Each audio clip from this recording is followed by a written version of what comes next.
Hey, Donna.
Hello.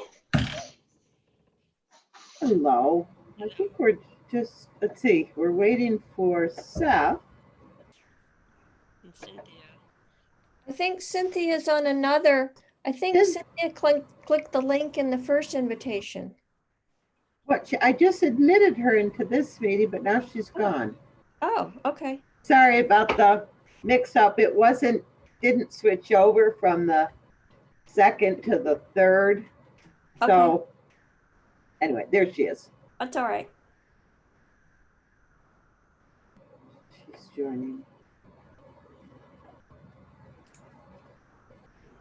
Okay.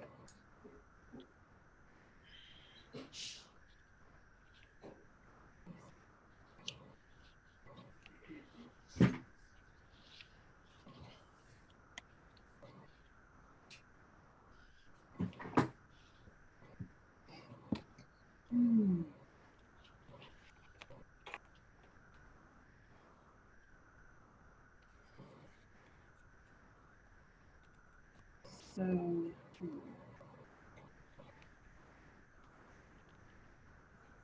Cynthia, you're in a different space. Yes, we got a house up on Aurora near the Nice. lake, Wow. and it's our anniversary. So we got a little getaway. That's so nice. nice. Yeah. 26 years. Yikes. It's your anniversary. I'm sorry. What day is your anniversary? Well, we got married on the 19th, but had a ceremony on the 20th. So it's Okay. kind of a weird thing. We can't do anything traditionally. We have 2 days of anniversary. But yeah, technically it's today. So Nice. Happy anniversary. yeah, thank you. Yeah, what a beautiful day to be on the lake. And Aurora, this part of the lake is amazing. It's very different, very windy, which I was not expecting. But it is quite beautiful up here. So I could get used to this. Yeah. Yeah.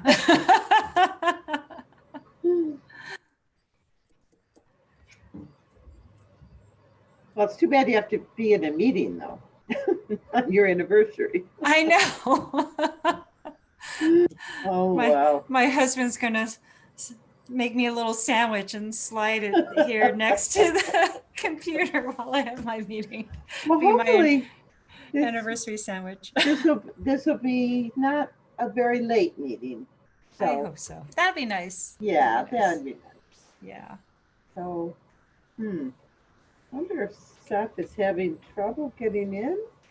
So there were 2 meeting invitations. Yeah, it was the second one that you apparently all figured out by now. Yeah. Yeah, so I don't have his, can someone text him? I'm on it. Okay. Thank you. And just tell him it, oh, who's that? That was George. Yeah, just tell him it was the meeting that came through at 5:17. Right.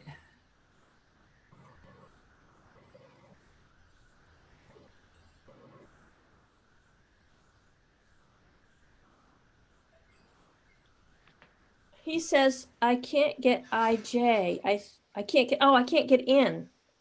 Use invite. Let's see. Say Let's use- resend. Yeah. Let's Use- resend that invitation to him. Okay.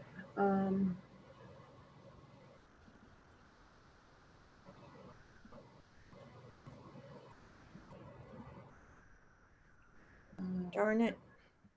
Third Wednesday. All right, I can forward it to him right now. Okay. Because there was one that on the calendar started at 5:30 and one that started at 6. Well, and the one we just did it at 5:30 because we were having difficulties, and we wanted to be sure that we actually could get it set up. Yeah. So I said, let's just start it at 5:30 so we can do a test run. And of course, that You're was, good at this. yeah, we're not good at this. Yeah. Oh, Laura Lewis says she's having the same problem.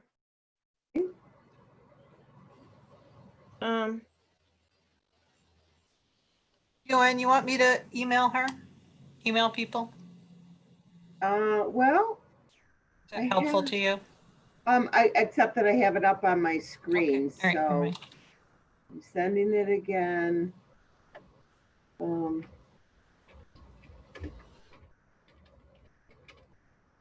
right, here we go.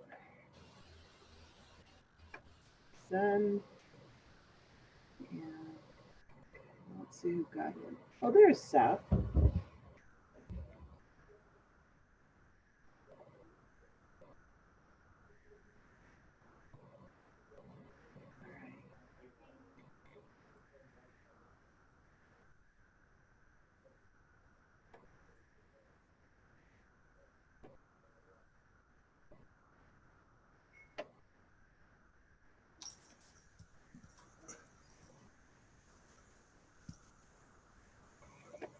Okay. Oh, Can you hear me? okay. Yes. Yeah, we can hear you. So, no, it was Yeah, our, there were two were sent out and it was the second one that was the right one. And my apologies for that. no, Laura is also trying to join.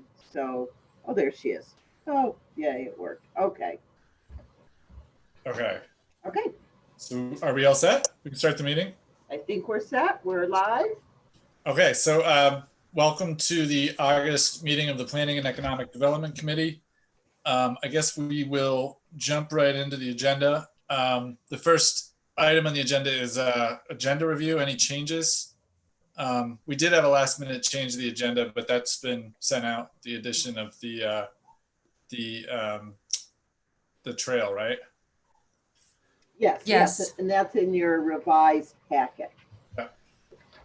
Okay, so first up is public comment, and I know that we did get a few public comments. There was a email that was written from Teresa Halpert and also from Teresa Alt.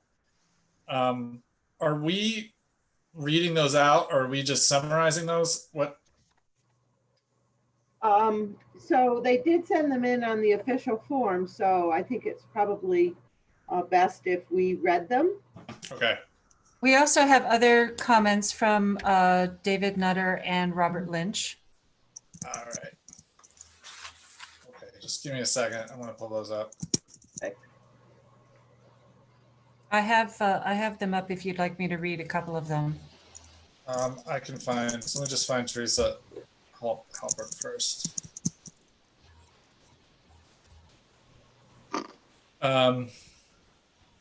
So Teresa Halpert, I'll do hers first. She's writing in regards to the proposal to eliminate the city review process for CTAP. She writes, I urge the city to not eliminate the review process because the IDA application is recently modified is not equivalent to its consideration of housing. One could argue that the city's requirement that 20% of the units be affordable to households at 75% AMI for 30 years is significantly better than the IDA's new requirement that 20% of the units be affordable to households at 80% AMI for 20 years. However, this is not my main argument. If it were just a matter of slightly different parameters, I could see why you would want to combine the processes and give one clear signal to developers to speed the approvals along. Rather, the problem is that the IDA version has a fee out option that is completely out of line with what the city is attempting to do. Besides not having a requirement to build substitute affordable housing anywhere near the abated project, the opt-out fee is so low that no market rate developer will choose to include the affordable units. I think it's easy to see why this is so by looking at a concrete example, namely what would have happened with the Library Place project if this requirement had been in effect. I'm going to use the IDA parameters in this example. The difference would be even bigger if the city's stricter parameters were used. The numbers I'm using for the development are based on information as reported in the local press or from the city and county websites. I realized there were different versions of the project coming through, but I used the most recent ones I found, and the exact number of units isn't crucial to making the point. The point is that the rent numbers are based on a real world example. Per the Ithaca Voice, there are 66 units in some public space, and the $17 million project will save $5.332 million in abated taxes. To simplify the example, I'm going to assume the affordable units would have been one-bedroom units, and I'm going to assume no inflation in rents over the 20-year affordability period. Per the same article, the proposed rent for the one-bedroom unit is $1,900 per month. Using 2020 IURA figures for AMI, a single person at 80% of AMI is $48,000 a year or $4,000 a month gross income. This is the income of a young legal aid attorney or a senior LPN. The rent that is affordable to this person is $1,200 per month. Now apply the IDA affordable housing requirement to this project. At 66 units, the developer would need to provide 13 units that are affordable to this hypothetical tenant who could pay $1,200 per month, or the developer could pay a fee of $2,500 to 25,000 times the 13 units, which is the same as $5,000 times all 66 units. Developer would pay $330,000 instead of receiving $5.32 million in tax abatements. The developer would effectively receive only $5 million in total subsidy. So this is quite long, and I'm sure we're running up against the 3 minutes soon. So I'll just say that essentially what she's recommending is that we hold off on passing this and that we take a look at the opt-out fee and the adjustment of the opt-out fee to see if it's correct in terms of achieving what we're trying to do, which is produce more affordable housing in the city. The other comment we got was from Teresa Altz. Just find that.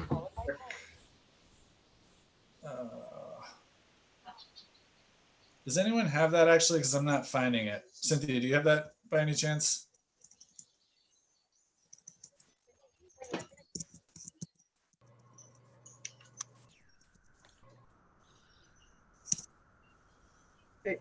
Did she not hear you? Cynthia, can you hear us? I'm sorry, I'm trying to call in because I have an unstable connection. Okay. So I'm sorry, I could not hear you. Could you say that again? Never mind, I found it, sorry. Okay. This one's from Teresa Alt, 206 Eddy Street. You will have to stand up for the well-being of the city and its residents and the environment in the face of developers whose only interest is profits, aided and abetted by the staff of the Industrial Development Agency. You are quite right to call for a 20% of workforce affordable components in new developments that get tax abatements. In her memo, Jennifer Kuzner, echoing Heather McDaniel, claims that the IDA has adopted the city's 20% requirement.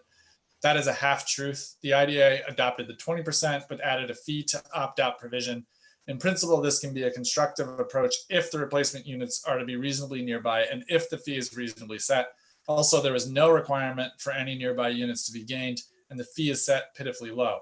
Moreover, the memo and proposed legislation suggests that the city give up its public information session early in the process. Bad idea. True, the public information session is an extra step, but why shouldn't developers who want public money be required to take extra steps? And wouldn't a responsible developer want to get a sense of what the public wants and what it fears early in the process, while it is still easy to modify plans? Council members, you don't have to roll over and play dead before the IDA. And then we had a comment from David Nutter. This is David Nutter, City of Ithaca. This is about the proposal to make both Court and Buffalo one way between Fulton and Meadow. As someone who lives nearby and travels there on foot and by bike and cares about other local folks in this situation, I have several concerns. This proposal looks to be a serious downgrade in safety, convenience, and pleasant travel for pedestrians and people on bicycles traveling through these blocks, and for drivers and people on bicycles accessing locations on these blocks. That is, for local folks living or doing business here, or simply trying to pass through in an inexpensive and environmentally friendly way. Olive Court Street is currently a quiet street, which is the best way to bike east and west across downtown, all the way to the Cayuga Waterfront Trail by crossing Meadow, Fulton, and the railroad tracks. The bike boulevard designation could be extended to the whole street. The wide lanes on Court between Fulton and Meadow are designed by NYSDOT, the New York State DOT, and the city to accommodate bicycle travel.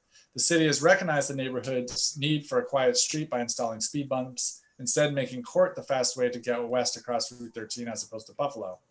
Will increase motor traffic and speed, adding danger. Making it one way will cut off legal, safe eastbound bike travel on what until now has been a pleasant street for riders from downtown to access the trail and parks, and for riders from the west side of town to access downtown.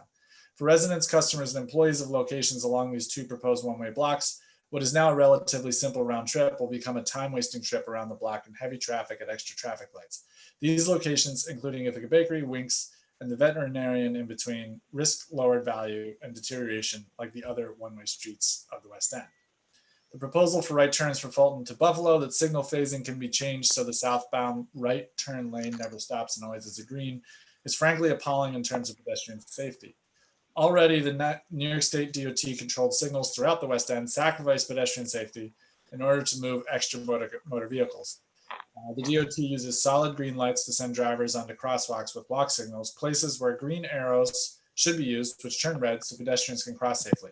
As a pedestrian with a walk signal, I have nearly been hit by turning drivers. Where right turn on red is allowed, drivers regularly fail to stop first or to look for or to yield to pedestrians and may have trouble seeing pedestrians in the crosswalk because of queued motor vehicles and adjacent lanes. Again, my personal experience. This proposal does not even make that right turn on red pretense of pedestrian safety in which the DOT can blame drivers and law enforcement for a design failure. Instead, this proposal formally encourages habitual unsafe driving. I don't see what good this proposal does for drivers, but it can't be so good as to be worth ruining the neighborhood for residents, businesses, people using bikes and pedestrians. Please reject this strong arm tactic by DOT and demand that projects work for those of us gently living here. And then lastly, we have a email from Robert Lynch. It's just sent today.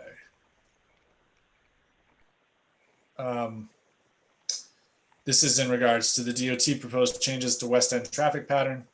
Dear Chairman Murtaugh, I write in my dual capacity as councilperson and highway liaison for the town of Enfield and as chair of the Transportation Subcommittee of the Tompkins County Council of Governments. I write to express my concern about a proposal set for discussion and a vote by your committee tonight, the recommendation by the New York State Department of Transportation to establish one-way traffic on one block portions of West Buffalo and West Court Streets to purportedly facilitate Ithaca West End development. I believe this project has been too hastily considered without sufficient public comment. I believe your committee should tonight table this proposal and convene a public hearing to enable all parties to weigh in on the proposed changes. Tompkins County lawmakers first learned of this plan when it was shared at last evening's Tompkins County Legislature meeting by one of its members who read the report of Alderperson Wen. Legislators, particularly those serving districts to the west of the city, were surprised. They and I had never heard of this plan. I frankly don't think it will work. I believe that it will snarl traffic, particularly during the evening outbound commute, and may actually increase rather than diminish the likelihood of accidents. It needs more study. In my opinion, the only way the one-way plan would succeed is to construct additional bridges to carry westbound West Court Street traffic across Cayuga Inlet and the flood control channel, a financial and practical impossibility. Otherwise, the necessary westbound turns and lane changes will slow traffic to a crawl and prompt drivers to game the system and seek roundabout routes. I intend to request DOT representatives to address TCOG about this proposal, and I urge your committee to put this proposal on hold until hearings can ascertain its full impact. Respectfully submitted, Robert Lynch. Okay, so that's the last of our comment. Is there any response from the committee members? I know we'll be discussing both of these items tonight at length. So unless there's any, I'm happy to hold my comment until the discussion items. Yes, why don't we just why don't we jump into it then? Unless there are there any announcements or updates or reports, Joanne? No, I don't have any. Okay, so the first item on the agenda is the NISDOT proposed changes to the West End and the conceptual approval. So I want to stress that that's what this is conceptual approval. So even if we were to vote this through tonight and it was voted at council, there would still be considerable study of this proposal. But with that, I know that both Lisa Nicholas and Tim Logue are here. I know there's probably a lot of questions about this. This is a pretty significant change for the neighborhood that's being prompted by this West End development. So are there any questions or comments that for staff on this issue? I see Lisa. I just wanted to give before, Tim was going to describe the proposal, but before he did that, I just wanted to give a little context just in case I wrote about it in the memo a little bit, but I wanted to just let you know why we're bringing this to you now, in case you didn't see it in the memo. But as you know, Tim's going to do the proposal and we'll talk about questions. But as you know, the two waterfront projects that are still in the approval process had improvements to Route 13, the break in access, and other pedestrian improvements, all of which DOT has jurisdiction over permitting.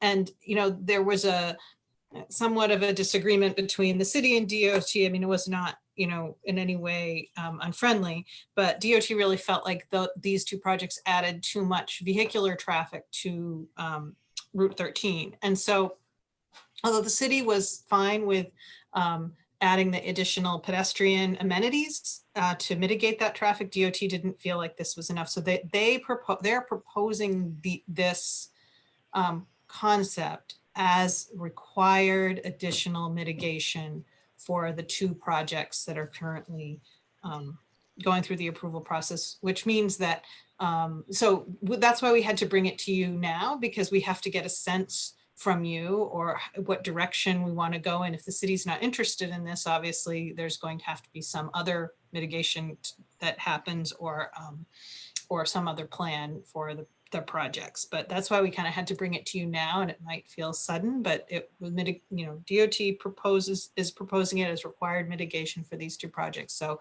before we know whether it can be required mitigation, we need to know what you think about it and the direction that we should go in. So just wanted to give you that context. Does that make sense? Yes, thank you, Lisa. All right. Laura, did you have a question?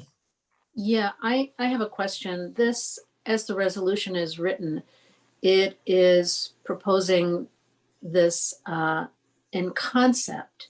And I guess my question is, to what degree does this commit the city?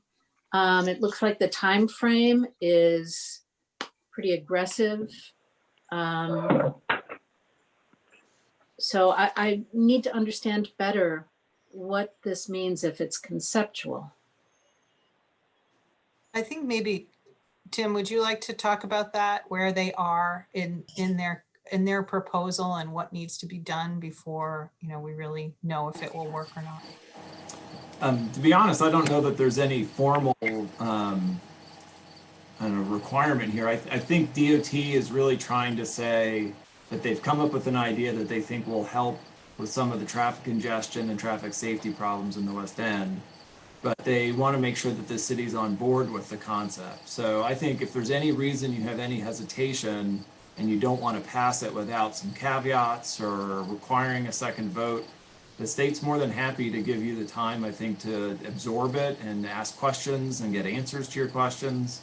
But if you pass the resolution and you want to be done with it, they'll probably continue to do analysis and be happy to move on without it coming back also. So I think it's very much up to you to decide how do you want to handle this topic before you kind of give your approval. And it certainly, ultimately, a resolution will get transmitted to the DOT.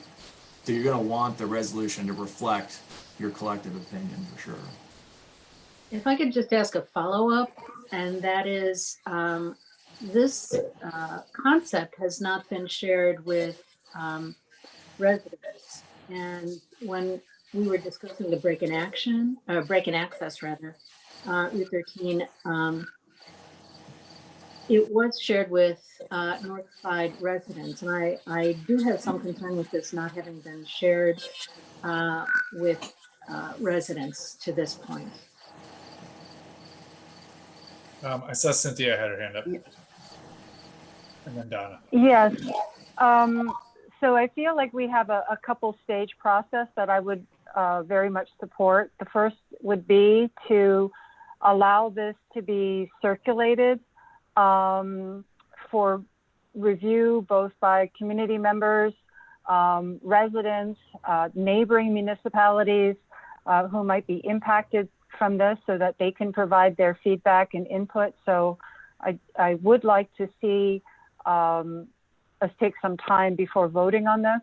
The second thing is that the way I understand the resolve to be written, it basically says Common Council approves the concept of the couplet. It doesn't mention to bringing it back for further review after we've had a chance to understand the feasibility of these changes. It would be good to understand the impact that this would have on neighboring streets, specifically Court Street, what impact this might have on residents who will be using these smaller, more pedestrian-focused, child-focused, school-focused neighborhoods as a main conduit. So I would very much like to see that resolved modified to give council the opportunity to approve this once we understand the larger scope of the impacts of this couplet. Maybe, Tim, if you could address Cynthia's second point, is that your understanding of this, that it essentially approves it? Would council have to come back and like approve it a final time, or is it a done deal once we approve it in concept? My sense is that if you were to pass the resolution as written, it wouldn't necessarily need to come back to Common Council, although there would continue to be a fair amount of technical analysis, and the proposal that's in your agenda packet, it will be modified in some way. Like what you see in the proposed condition is not necessarily what DOT ultimately will require. There's things in there they said for sure, even in our staff conversations with them. Yeah, that was our first cut at it, but yeah, that could be refined. So there's certainly more work to be done, no doubt about it. But yeah, I think if you sent the resolution to DOT as it's written, it would say, yeah, we approve it, subject to further analysis, but it doesn't say we want to see it again, or we want these specific questions answered, or in any certain way before you sign off, I guess. So Donna had her hand up, and then I had a comment. So not only do I not agree with the concept as I understand it, but I think even if I did agree with the concept, I think it would be horrible to move this on to council without notification of business owners and property owners in that area. As you pointed out earlier, we did that extensively with the break-in access. So I don't understand why this is tied to the break-in access. The break-in access would help traffic flow. So I don't know why they would stop one thing to help traffic flow if they didn't agree to something else that they think would improve traffic flow. I don't understand that. And so, and finally, my question is simply, so they're arguing for this change because they argue that traffic will flow more swiftly and easily directly from West Hill east along Buffalo Street. And that will move traffic along, which in turn will help traffic coming along Route 13 where the new developments are. Is that the theory? I don't quite understand the rationale for this. Yeah, I think the kind of crux of the rationale is really that the intersections at Buffalo and Fulton is really the core of the whole West End signal system. Like everything basically ripples out from there. And they came up with this idea that removing all of the westbound Buffalo Street traffic from that intersection allows you essentially to have two particular movements. It's either eastbound for Buffalo Street or it's southbound for Fulton Street. That allows the signal operation to be significantly simplified and allows them to process a fair amount more traffic eastbound, but also southbound. The Fulton Street traffic that backs up past Purity into 3rd Street and sometimes all the way to Willow and Day would certainly move better. I mean, that's one of the huge complaints that we've heard about the Route 13 corridor for years. They're also thinking that there's almost as much of a safety improvement there by removing that westbound entering traffic. Now, there may be other concerns, like Dave Nutter pointed out. You don't want just a constant flow of southbound right-turning traffic headed out to Cass Park and Route 96. So you got to stop that traffic for pedestrians, obviously. And you know, there's also a train that goes through there. So yes, it would have to stop for both pedestrians and trains. That's the kind of comment that's like useful to hear, because that's something that DOT, you know, they said, oh, we'll have constant flow. I don't think they meant that literally, but there's a whole series of questions like that that need to be answered.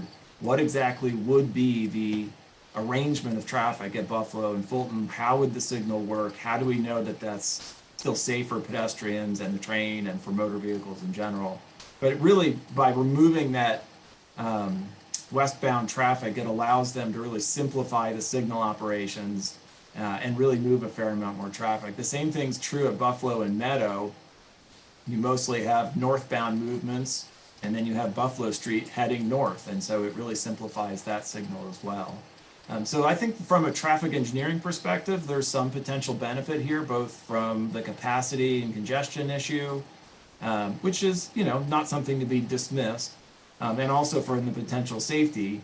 But what we've tried to do so far, and Eric Hathaway is not available to be here this evening. It's his daughter's fifth birthday, so we let him off for the night. But both of us feel like really the important thing for us to do as a city right now is make a good list of questions that you need answered so that you can ultimately decide whether this is something you do approve in concept. And I think the state is trying to be sensitive to what the local interests are. So we've tried to list bicycle and pedestrian issues. Certainly emergency response to the hospital is a huge issue. You know, that's really important for the fire department and Bangs and the police department. How the impacts of traffic would flow through the downtown or from East Hill. Do we feel a greater pressure on Court Street? Does more of that traffic pull onto Seneca Street or State Street? How would the connection of 13 and 89 to 96, kind of how does that all work exactly? So those are questions that we have started to list. That's in your agenda packet. And we would welcome additional concerns or comments that you have now. And I think if you're going to enter into a comment process or something, that'd be great to make sure we haven't overlooked some important issues. Donna. What factors would be considered in deciding whether Court Street should be all one way or just add the additional westbound lane? A couple factors probably. One is we've done a preliminary analysis in conjunction with the Ithaca-Tompkins County Transportation Council. So they run this regional travel demand model where they can look at where origins of trips are and where destinations of trips are and how they flow through the network. And we've asked them to look at this concept by changing that block of Buffalo Street to see what those impacts look like. So one is we need to look at where do we think the at least orders of magnitude changes in traffic volumes will go. Will it pull more into Court Street? Will it pull more into Seneca Street? How many people northbound on 13 would just go to State and Taganic? What are the impacts over on Taganic Boulevard? But then also we'd go and look at the individual intersections and how they would handle that kind of traffic, and whether we really need 2 left turn lanes or would we be fine with 1? Can we get away with an eastbound lane, or do we really need both lanes to be westbound? I think we have a series of specific questions like that that we need to answer for sure. I saw Cynthia had her hand up. So again, considering the complexities of all the things that need to be considered, I'm presuming that as we further understand the impacts of these designs, there may be mitigations that need to be implemented to deal with the consequences of this mitigation and better understanding the costs associated with those.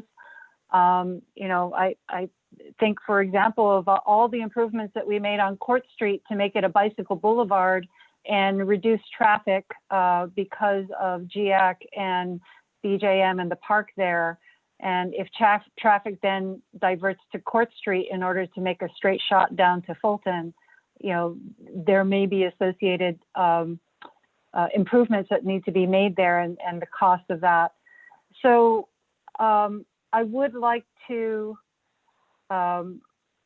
move, and I think I'm hearing from Tim that it is supported for us to do this, that we add a resolved to the resolution, the the final resolve to be resolve that final design approval be subject to a second vote of Common Council. Just to give it back to Common Council to have the opportunity to understand fully the impacts associated with this. And maybe I think making that educated decision would be appropriate. Could you also maybe add tabling it for a month and having a public hearing and outreach to the neighborhood? Yeah. I'd like to move the change first, and then I would move to table. Okay. Seconded by Steve. Any discussion on the motion? All in favor? And that carries unanimously. Yeah. Sorry, I saw Steve. Or did you have a Is comment? that a second? Or were you seconding the tabling motion? I was going to move the tabling, but if somebody else has moved the table, then I will second the table. All right, Steve moved the tabling. Is there a second? Second by Donna. So just so that we understand, we're tabling this for a month. We'll bring it back to the committee next month. And in the meantime, we'll do some outreach to the neighborhood. I'm assuming Washington Park is probably the neighborhood that would be most affected, and downtown. So it might be good to like reach out to the Washington Park neighborhoods. They have a listserv just as Northside does, and I'm happy to do that. As well as West Hill. And West Hill has a listserv. George? Those blocks of Court Street and West Buffalo, and there's a few businesses as well. Mhm. And so those people are going to be impacted, and they need to know about this proposal. Mhm. I'm glad you're tabling it. I wouldn't be comfortable voting for this without extensive study beforehand. And I appreciate the positives that Tim mentioned. I will say that historically, the DOT likes to move traffic through the city quickly. And that was the route of splitting Route 13 off of Meadow Street onto Fulton Street, making that 13 South. If you recall, Fulton Street used to be a 2-lane side street. There are a number of houses on it. There were some businesses on it. Am I frozen? Nope, you're good. Okay. And when it became Route 13, Fulton Street basically was destroyed. People don't live on it anymore. Traffic goes very fast. The businesses that fronted Fulton Street didn't make it because nobody was going to pull into their driveway when everybody.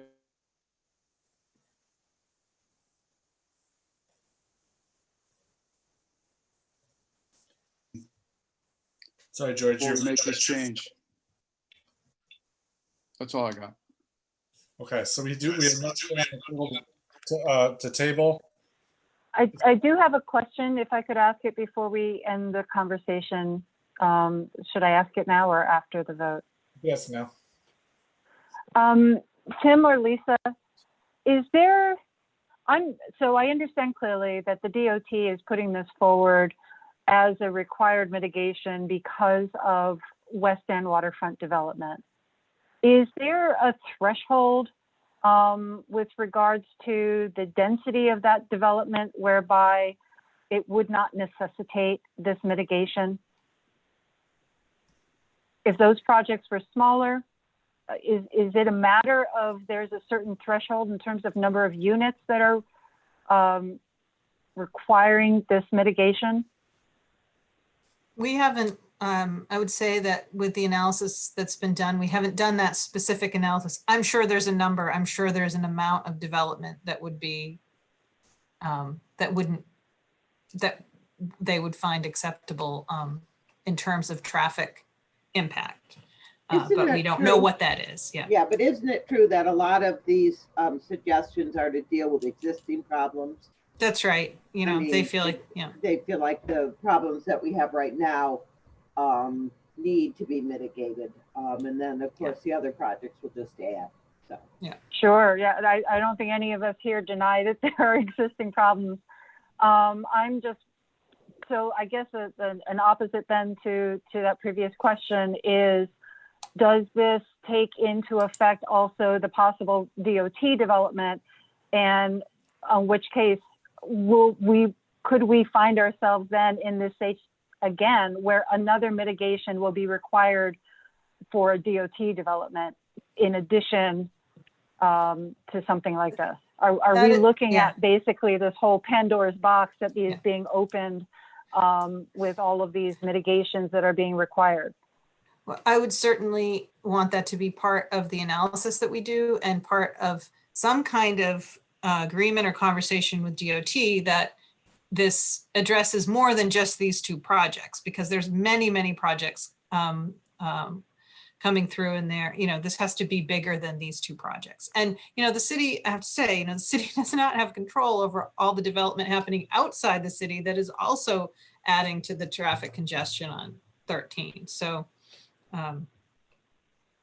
it's a little complicated, but it would have to deal with more than just these two projects. I would, you know, we would want to make sure that we Okay, talked thank about you. that with DOT. Yeah. I appreciate including that because I know the analysis did not include it. So I'm not sure what kind of course, it's a fictitious development and how do you predict what that would be? But just making sure that that we don't end up sort of back in this situation with yet another addition as a result of that. So thank you. All right, so we have a motion on the table. This is to table for a month. It's been moved and seconded. Any further discussion? All those in favor? And that carries unanimously. Thanks. So next up is the CTAP IDA discussion. So this has been an ongoing discussion since we passed the requirement that developments in the city that are receiving a tax abatement have 20% affordable housing units in their projects. That triggered a whole sort of negotiation with the IDA, and the IDA has been convened a housing working group that has met and has come up with its own proposal, which differs from the proposal that we recommend in the city. And I think the challenge with this, obviously, is that IDA is ultimately the tax abatement granting agency. So they ultimately have the power. We can require them to do something, but they can basically say, no, we're going to go our own way. So we're in a little bit of an awkward spot because we have a city requirement that is different than what the IDA is proposing. So that's what's triggered this discussion tonight, to see if maybe to clarify the process.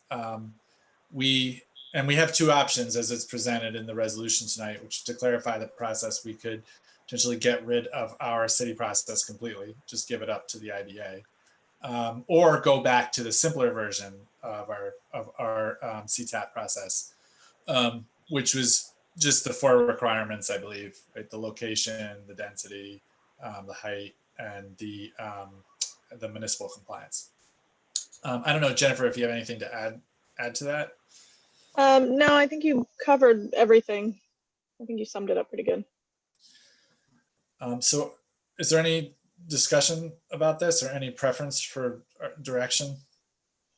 I know that we've received some comment from Teresa Halpert and also Teresa Alt. Yeah, Donna. I really appreciated the two Teresas weighing in. They caught something that I would have overlooked in simply reading the resolution. So I'm really glad that they alerted us to that, and I'm sympathetic with their concerns. But Seth, now you just said something that makes me curious. So the IDA, so we in the city say we have these rules, but they're not really rules. The IDA can grant a tax abatement even if an applicant doesn't conform to the city rules. Is that right?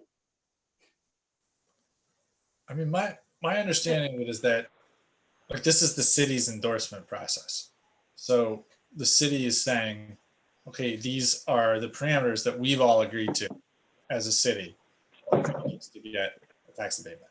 And it's, you know, the idea of this is that we're trying to streamline it and we're trying to make it so that we don't have to have a vote of common council every single time, because that can be complicated and it can be challenging and political and it can be difficult for developers. So I think that worked when it was simple, but as our policies have evolved, and you know, we get pushback from, and we get a lot of people, you know, concerned citizens coming to us saying, we want to see different benefits in this policy. We want to see, you know, diversity requirement. We want to see living wage, affordable housing.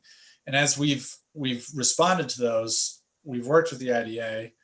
At times, I think have pushed the IDA, and we've gotten to a point, I think, where we just don't necessarily have an agreement with them on how this requirement should work with the housing.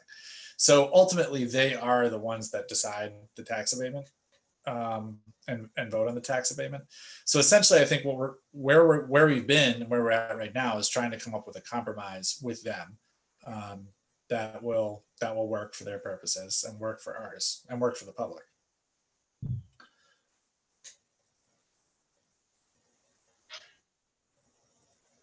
Does that answer your question? Sort of, but it's I guess the bottom line is still that the IDA could grant a request to an applicant who did not conform to the city's requirements. Yeah, and in fact, I think we have a recent example of that in the Art House project, because I believe they did get a CTAP tax abatement, but they're not in the density district. So it's possible that the IDA can go rogue, if you will, can do its own thing. I mean, the CTAP requirement is really is meant to give, it's like an endorsement. It's like a recommendation, I think, is probably the best way to think about it. And these rules we're passing, I think it's probably better to think about them in terms of recommendations than requirements. Essentially, what we're doing is saying, by passing that, the 20%, is saying to the IDA, like, hey, we want you to take a look at this. We want you to work on this and try to achieve this if you can. And they've spent a lot of time working on this and have come back and said, this is our proposal. Now, we could also disagree, and we could say, we think you need to tweak it. We think you need to strengthen it to improve it. I think that's our right to do that. You know, kind of along the lines of what Teresa Halpert was saying in her email. Mm-hmm. But I think the central point is that ultimately they have the decision-making power in this. Mm-hmm. Well, I think it's very important that the the requirement to build affordable housing in the development or very, very close to the development is essential. If they give cash to the Community Housing Development Fund, then somebody's still got to build the housing. Right. So we're still stuck. Right. So I'm in favor of keeping that recommendation, even if it's one that will be overruled, because then the city has done its part to make our priority clear. Mm-hmm. I think somebody asking for a significant tax abatement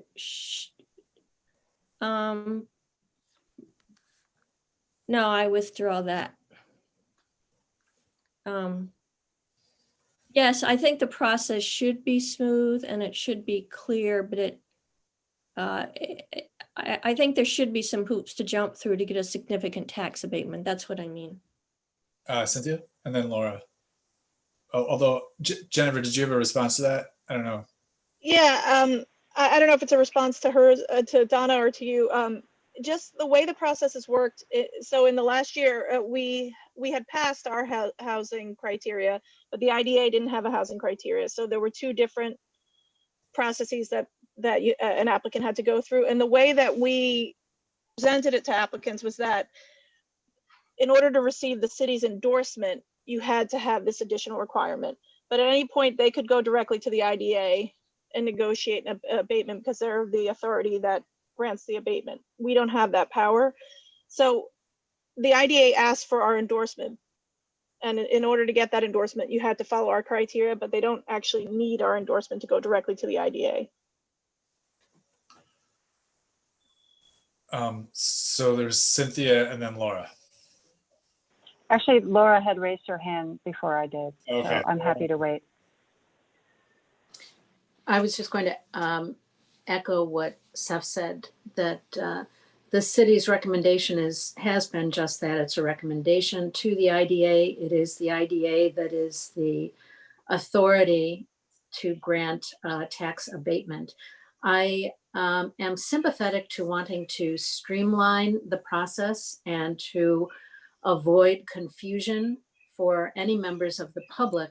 I do have some concern with wanting to ensure as much opportunity for public information session and for public input as possible on projects when we're looking at significant abatements. So I'm a little bit torn on that. And also, this is another point, I did send an email, and I'm sorry it was quite late this afternoon, because I had been asking about the parameters for the city's density district.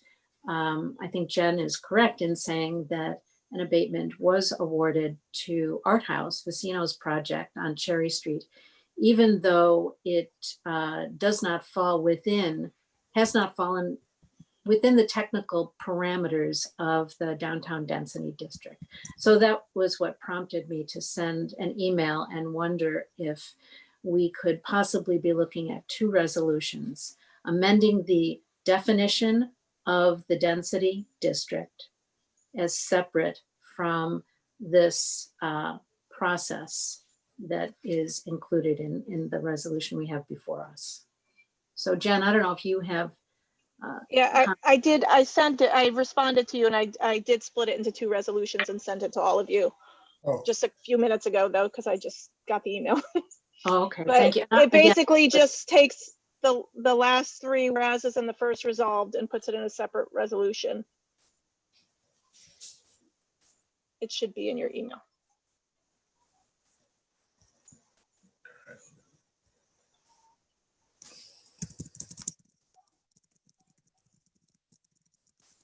So I do support Laura's request to separate these into two resolutions, and I appreciate that request, Laura. Okay. So I think we've been talking about changes to the process first, and so if there's agreement to separate them out, then we can continue talking about that before we look to the other resolution. Sure. So that was moved and seconded. Do we need a vote on separating it, or That probably would be a good idea to vote to separate them. Yeah, we need a vote on that. So right. Is there a motion to separate them? Moved by Laura, seconded by Steve. Any further discussion? All those in favor of separating the two resolutions? And that carries unanimously. Okay, so now we have the two resolutions. Cynthia, did you still have some comments on the process?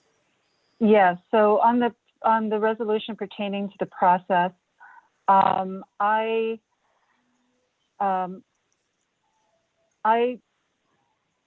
little confused now because now I'm looking at a different resolution, which looks different than what I was looking at before. I am not in support of changing the city CTAP to exclude housing, local labor, and diversity requirements. And so I would support streamlining our process and asking the IDA to include our requirements in their process.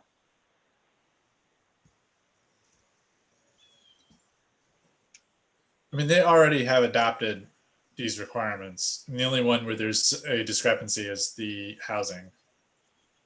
So they have the diversity requirement and they have the local labor requirement. And so by doing this, does it mean that we no longer have a hearing in the city or any review in the city? It just goes straight to the IDA if if we are basically giving up our own application process? I think that's up for discussion. We talked about it earlier, and sometimes the public information sessions are useful, but that's something that I think if council would like to see that continue, it's certainly something we could do. I think it is helpful. I mean, we still would have the process of the mayor and others endorsing the project. I think it's important to retain that public hearing process so that people can fully understand and challenge and perhaps seek encouragement to modify the project in some way. I think that's been a very successful process in the past. I would very much like to see the IDA incorporate what I perceive to be a more restrictive affordable housing requirement than what the IDA currently has. And I think it's important to retain that. So if we could somehow come up with a hybrid system where there's one process, but we still have a city review and input, I think I would support doing that. I think Jennifer was also thinking that may be a solution, right, Jen? Yeah, so that's in the resolution, there was two options. The one retains the city process. It just changes the criteria back to what we originally had, which was the four criteria, and it leaves those other ones to the IDA. Because the problem is if we have two slightly different criteria, it's confusing for the applicant. So if we retain the ones that they don't have, which is our density district, that it be located in the density district, that it be a certain size, and that it have municipal compliance. And did I miss one? I missed one. Density, size, location, and municipal compliance. But then we take away the other criteria and let the IDA handle those. And we would still have the public information session Right. in the city. The same process that we would retain the same process. George? But Oh, sorry, but then we would be giving up the affordable housing, the more restrictive affordable housing requirement. That's what that suggestion is, because well, part of the problem also is that any of the criteria that require it to be tracked, the IDA is the body that does that. The city doesn't check to make sure that it's affordable housing. That would be in the hands of the IDA, and so that it made more sense that the IDA be the body to do that as well. So I know, George.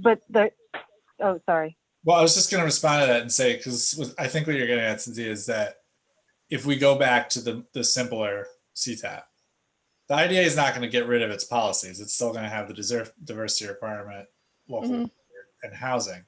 But does the city lose some leverage over the IDA in terms of pushing the IDA to adopt more progressive policies? And I think that is a legitimate question. Like if we have an issue with their housing proposal, which it sounds like we might, how do we then push them to adopt a more progressive housing proposal, for instance, to change their opt-out fee? I mean, I think that is a good question. Maybe we just pass a resolution and we say, hey, we as a city recommend that you adopt this. That's one possibility. I mean, maybe we don't need to bake it into the CTAP policy. I mean, maybe it could just be like a resolution that we say, hey, as we do to the state when we want the state to do something. George? Yeah, obviously I'm not voting on this evening. I think the city's recommendation, even if it's not binding, it's worth something. And we spent a lot of time on these requirements, particularly the affordable housing requirement at 20%. I think that's very important. And also the local labor requirement. I spoke with Heather Daniels about this numerous times, and she told me, frankly, that she doesn't really have time to track this. So I don't think this is an IDA, it's that important to the IDA, and it is important to Common Council and the people in the city.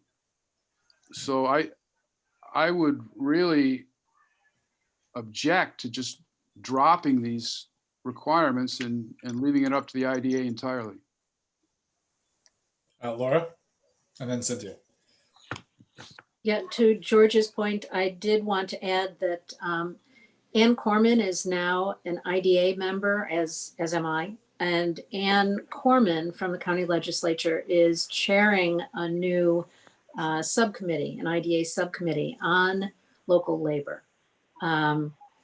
So to George's point and that concern, there is a heightened attention and focus on local labor. I mean, the policy adopted by the IDA was adopted in 2016, but there may very well be coming from that subcommittee, that working group, recommendations to revise and update. And another point, Heather has been able to add some staff members to the agency that I believe will allow for more updated reporting on such things as local labor. So I think it is headed in a good direction, George, to your concern. Well, I'm glad to hear that, but I don't see why we should drop our requirement. I think that's an encouragement. Yeah, I agree with George that what we can have established in our process is what we need to retain, so that it is not subject to modifications of who is on the IDA and so on. It should be codified in the regulations. But more so to Donna's point, talking about the affordable housing component, the aspect that was very, very powerful to me that the city requires is that the affordable housing be built as part of the project in the city of the same size of the other project, and not be relocated someplace off-site, perhaps even out of the city. And I think that is a very, very important feature that is consistent with our principles and why we felt so strongly about including it. And I'm very reluctant to give that up in order to expedite the process. So I'm not sure if we're even hearing that, if it's the case that the two options are we give up these city specific requirements because we're content with hoping that the IDA will pick them up. I'm not sure that I feel supportive enough of doing that. Donna? Getting back to the earlier part of this discussion, what does it mean to a developer to have the endorsement of the city if they can go straight to the IDA and just follow the IDA's guidelines? Requirements. So what we call requirements are not really requirements. They're guidelines or recommendations. What does it mean to a developer to have our endorsement? They don't need it to get the tax abatement, right? Well, I mean, in order to get the endorsement of the city, you need to meet all of the requirements that are part of the CTAP program. I mean, the only one where there's a discrepancy between what the city is proposing, what the IDA is proposing is on the housing. All of the other requirements we agree on. So if a project is being built in the city, it's required to report the local labor numbers. It's required to, if it's a non-housing, if it's a single use, it's required to have a diversity plan in place. And what we're trying to figure out is like how we get agreement with the IDA on the housing piece. So I think so what I'm hearing is that there's a little bit of reluctance to get rid of this. I think what that means is if we're going to keep it, we need to come up with a policy that both the city and the IDA are comfortable with. One benefit, I know that there's some discomfort with the opt-out fee. I mean, one benefit of it is having that funding go into the community housing trust is that it does go to affordable housing developers that are then able to leverage other tax credits, other sources of funding. So you could potentially build more affordable housing than if you were to require the units be located in the project. And also, I mean, the community housing trust fund can determine that it be built in the city. You could say that projects that are getting funded through the CTAP policy be located in the city. And that's definitely something that's, I think, feasible. So it's not like we're funding things that are going to be built elsewhere in the county. And then finally, another challenge with this, I think we've discovered is because, I'm on the Community Housing Trust Fund, the Program Oversight Committee, and we've had a lot of conversations about, market rate developers, smaller developers, just, the Todd Foxes of the world who are applying who want to do affordable housing. They're required to put a certain number of units into their project. The reality is that a lot of these developers are not experienced with building affordable housing. It's pretty complicated. I mean, to apply for the tax credits, to go through the whole process with the state, you need some knowledge of that process. It's kind of a specialty. And, organizations like INHS or Vecino that specialize in it, they're much better at it because they have that institutional expertise. And they're also, the housing, once it's built, is required to be affordable in perpetuity, which is another advantage. So I do think there is some benefit to that opt-out fee. I do think there's, I hear the concern about making sure that the housing is built nearby to market rate housing or wealthier housing. I mean, you want to prevent that ghettoization. So I think that's an important point. But I wouldn't want to rule out that opt-out fee entirely. I think there are some really clear benefits from it. Donna? You made very good points there. That was a very good soliloquy. So would it be possible to increase the opt-out fee to make it more to make it less? Well, should we increase the opt-out fee or recommend it rather to IDA, since they're the ones who have all the control? So it's not quite as easy to pay the opt-out fee instead of building the housing. Right. Yeah, because that is the risk. If you set it too low, they're just going to do the opt-out fee every single time. So that is a fair point, I think. Is that something, I don't know, Jennifer, that we could bring back to the IDA and say that we discuss this and we'd like to open the conversation about potentially increasing the opt-out fee? Yeah, I mean, or we could have a resolution too, asking them. I mean, that's the same way that we created the density district and the whole CTAP program, is we just passed a resolution asking the IDA to do these things. So we could, in our resolution, ask that they increase the opt-out fee or whatever. Is that something that we're prepared to do tonight, or would we want to maybe take another month just to alert Heather? I feel like they don't like it when we do stuff that shocks them. As I've learned. It'd probably be a good idea to give them a heads up. Yeah, Laura, did you have your hand up? Yeah, I was going to suggest that we give it another month and have a conversation with Heather, because she did put quite a bit of time into coming up with the formula for such an opt-out amount. There was discussion at the IDA of having a larger opt-out fee. This notion was considered a few years ago, I believe, and Seth, you may have a better recollection than me on this.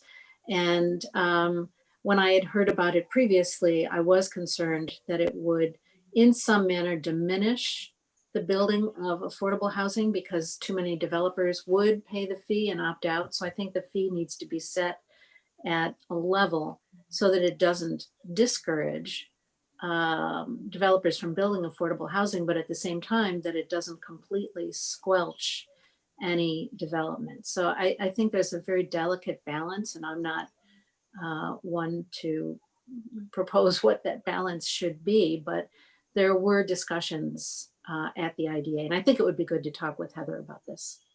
Okay. Cynthia, did you have a comment? Yes, thank you. I think we should have time to work with them to look at the opt-out fee. I do want to emphasize that we do have identified in this map a density district, which we are looking for new housing close to amenities. Presumably, this is the location that we want to have affordable housing in. So, I am kind of reluctant to separate it out. I appreciate all the things that you're mentioning in terms of being able to fund or to provide funding to leverage housing projects using the fees that are collected.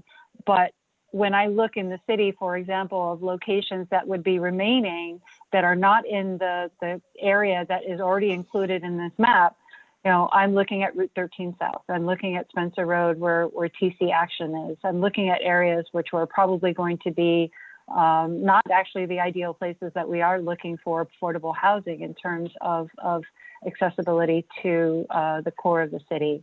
So beyond the recalculation of the opt-out fee, which I 100% agree needs to be done, I would like to see more specific parameters with regards to where affordable housing would be built with this opt-out fee generated by city projects.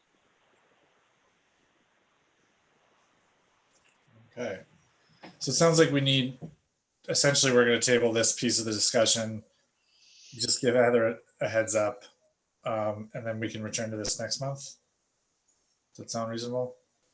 So there's the other piece of this, which is expanding the boundary. So this is expanding the boundary to that area that's north of Cecil Malone. Is that correct? Yes. Yeah. So what are our thoughts about this?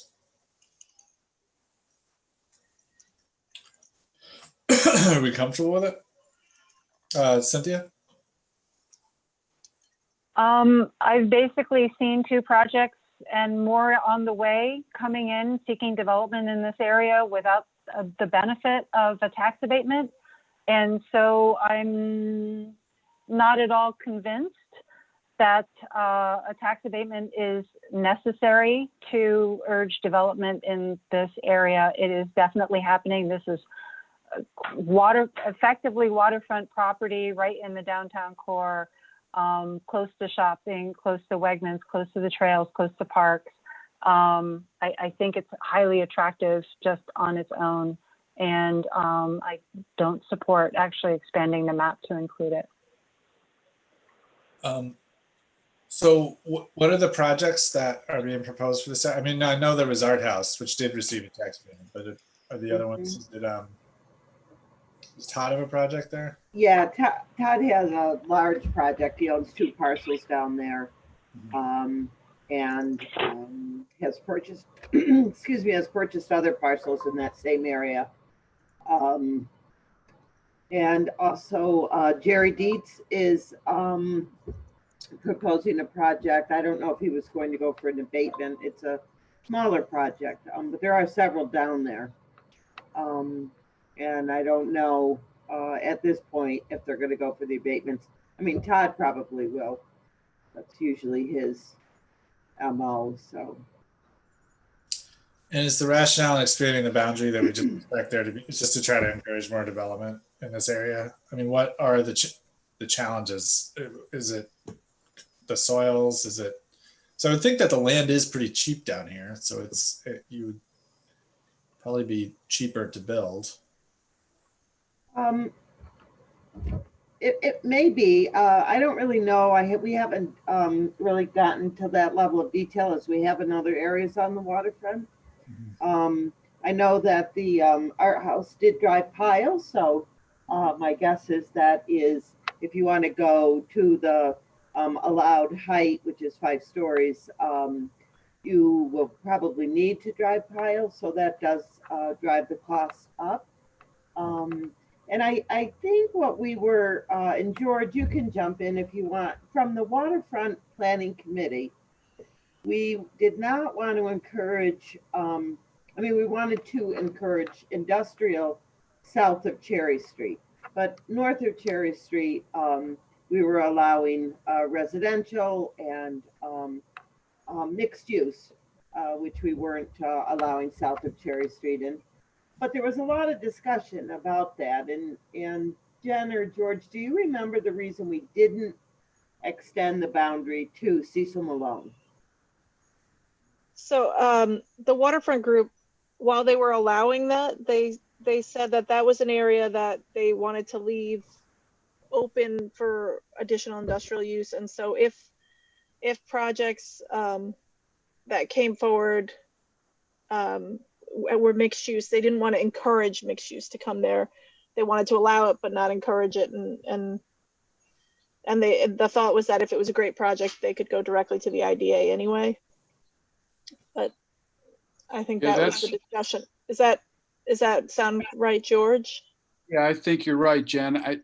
We were hoping, frankly, that there would be still interest in industrial development north of Cecil B. Malone, kind of in combination with smaller scale housing. That was my memory. But as soon as we rezoned it for housing, it got.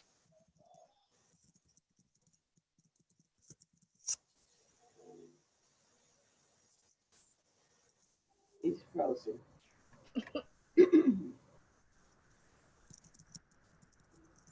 Frozen, George.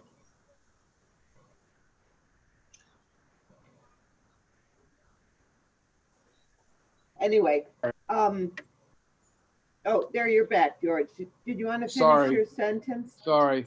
Well, I agree with what Jen said. We were hoping for a more mixed result north of Cecil B. Malone with some light scale industrial along with housing. That was our goal. And it doesn't look like it's going to pan out that way.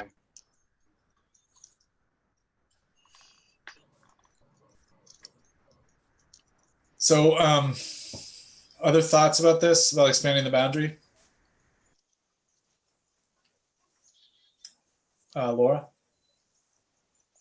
Well, I would vote in favor of extending the boundary because I do think it makes, if you look at the housing proposal, the policy rather from the IDA, it is looking at the city's downtown density district. And if we want to encourage affordable housing, Art House is there being built right now. And there are a couple of other projects in the planning stages, in the conceptual and planning stages, then I think it makes sense to extend the density district.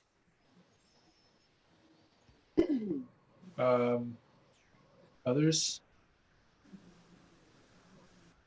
Is that a motion? Do you want to make a motion? That's the easiest way to move this forward. Yeah. Yes, I'll move to extend the city's density district to include the section of Cherry Street that is north of Cecil B. Malone. Is there a second? Seconded by Steve. Discussion. Cynthia.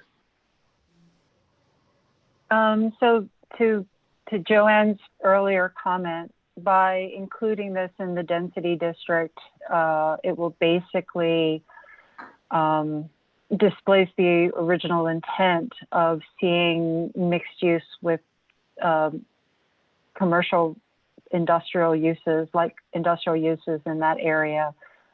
Basically what we will see is 100% housing, I'm presuming. So I don't know how consistent that is with the waterfront plan for this area, which was seeking more, I think, lower scale housing, a mix of uses. I think it just sends the wrong message in that sense. All right, others? So Laura? Yeah, maybe this is understood already, but I just wanted to point out that this would be looking at the section of Cherry Street that's only north of Cecil B. Malone. And the section of Cherry Street south of Cecil B. Malone would still be zoned for industrial. So it's allowing for a corridor along the waterfront that includes, to my mind, both housing and light industrial. I just wanted to clarify that. Thank you. I was going to do the same, Laura. Yeah, so it's still, so you can have residential south of Cecil B. Malone. But it's still zoned industrial. You can or cannot have residential south of Cecil B. No. Malone. You cannot. Cannot. George has his hand up. Yeah, the intent of the waterfront plan is to have that area as mixed use for a variety of uses, including housing north of Cecil B. Malone. There's still some significant industrial uses along Cecil B. Malone on the north side of Cecil B. Malone, and it would be nice not to lose those. If there becomes too dense in housing, it's going to be hard to maintain the industrial uses south of Cecil B. Malone, in my opinion.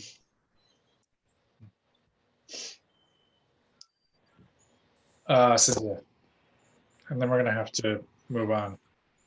Yeah, and just because there's, for a matter of context, a reminder that the Ithaca Rail Yard is located south of Cecil B. Malone, and it is anticipated that Watco is planning on bringing up their 250 rail cars to be stored on the 7 tracks that reside south of Cecil B.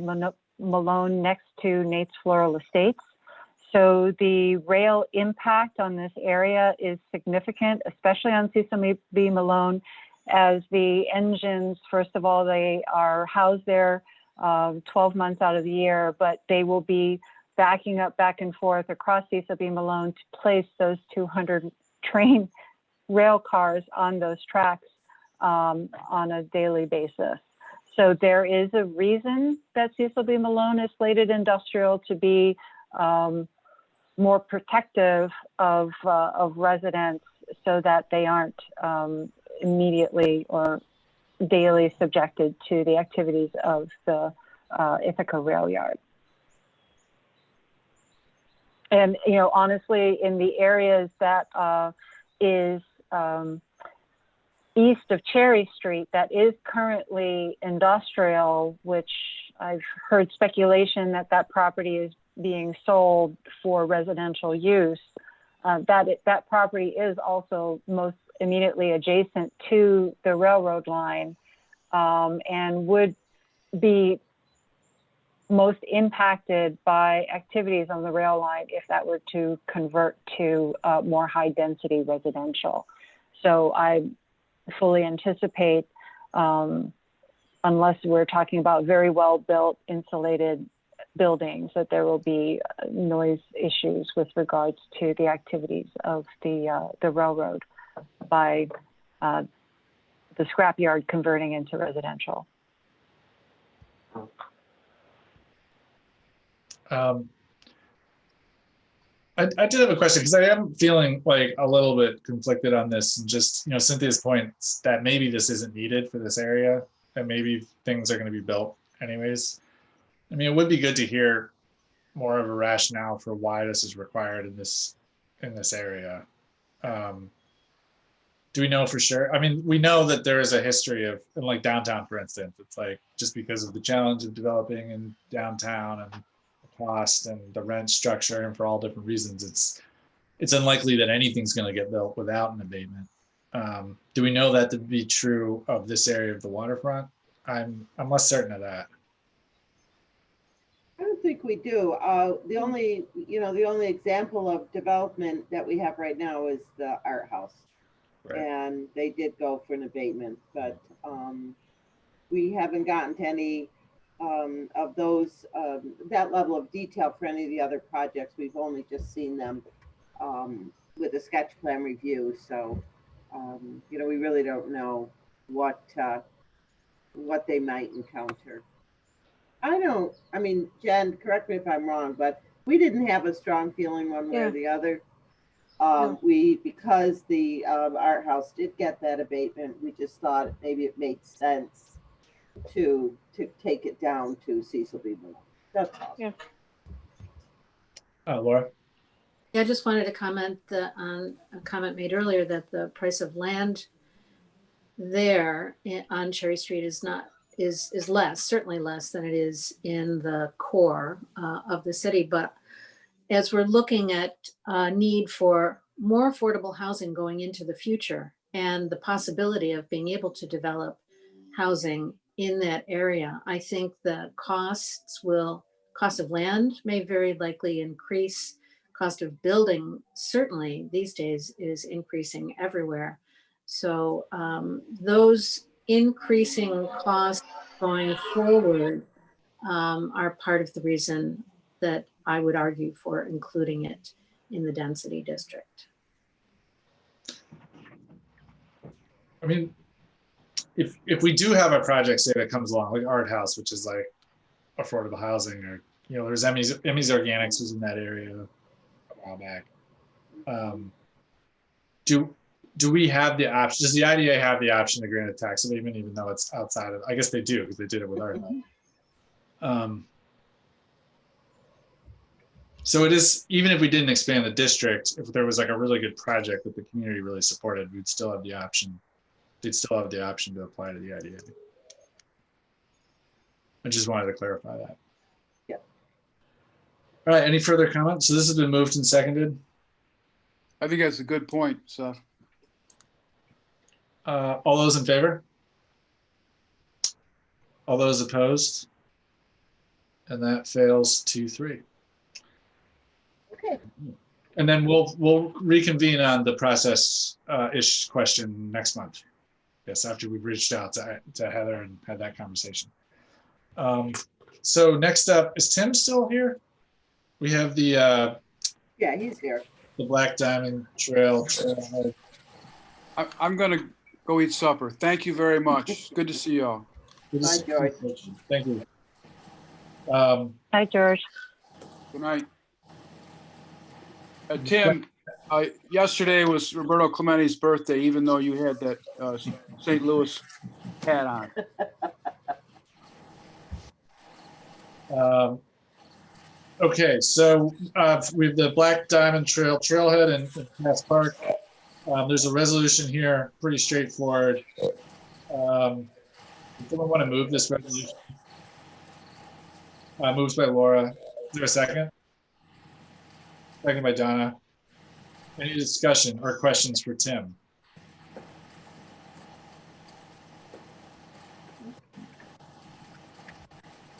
We made Tim sit here through that whole meeting. I can ask you a question. Laura. Yeah, thank you. I did have a question. I just wanted clarification, Tim, about the parking spaces, future Ithaca Children's Garden and trail parking. Will that be replacing or will it be added parking spaces to those which are currently adjacent to the Children's Garden? The State Parks Trailhead project has just tried to show on that drawing where the Children's Garden and trail parking would go, but it's not a part of their project, right? That's a project that the Children's Garden is sponsoring, and the city has dedicated a little bit of funding in order to try to help that. So in this year's capital program, we did allocate some money to allow us to start the preliminary design for that parking lot. State Parks is really just focused on the trailhead amenities themselves, so the pavilion, the landscaping around the intersection, etc. Similarly, the proposed bicycle park that's labeled on there is also not part of the State Parks proposal and something that Children's Garden has been talking about. And State Parks is just trying to show how those things would all fit together, essentially. And so that parking lot that you see, the future parking, is replacement parking because where the existing parking is where their expansion will be. So it's not adding more parking, it's just moving the parking. Thank you.